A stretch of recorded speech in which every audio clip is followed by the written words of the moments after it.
கும்பகோணத்தில் 8000 ரூபாய் பரிசு கூப்பன்களின் மாதிரிகளை திமுகவினர் பொதுமக்களுக்கு வழங்கிக் கொண்டிருந்த போது அதனை தடுக்க முயன்ற தாவேகவினருடன் வாக்குவாதம் கைகலப்பு ஏற்பட்டது. இது தொடர்பான கூடுதல் விவரங்களோடு இணைகிறார் எமது செய்தியாளர் ராமலிங்கம். வணக்கம் ராமலிங்கம், உங்களிடம் இருக்கும் தகவல்களை சொல்லுங்க. வணக்கம்.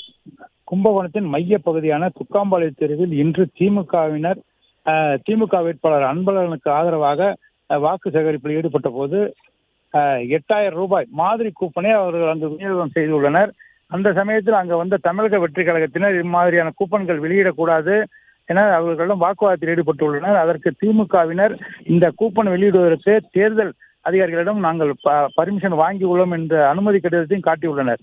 அதற்கு அவர்கள் அதை பார்த்து வாக்குவாதத்தில் ஈடுபட்டுள்ளனர். இந்த வாக்குவாதம் இரு தரப்பினிடையே கைகலப்பாக மாறியுள்ளது. இந்த இரு தரப்பு கைகலப்பாக மாறிய இதில் 4 பேர்கள் காயமடைந்து இரு தரப்பும் கும்பகோணம் அரசு மருத்துவமனையில் அனுமதிக்கப்பட்டுள்ளனர். இந்த சம்பவம் குறித்து இரு தரப்பினரும் ஆர்டிஓவிடமும் காவல்துறையிடம் புகார் அளித்துள்ளனர். இந்த இரு தரப்பை சேர்ந்தோர் மருத்துவமனை முன்பு கூடியதால் அங்கு பரபரப்பான சூழல் நிலவுகிறது. காவல்துறையினர் பெருமளவு அங்கு குவிக்கப்பட்டு கலவரம் எதுவும் ஏற்படாமல் வண்ணம் தடுத்து உள்ளனர்.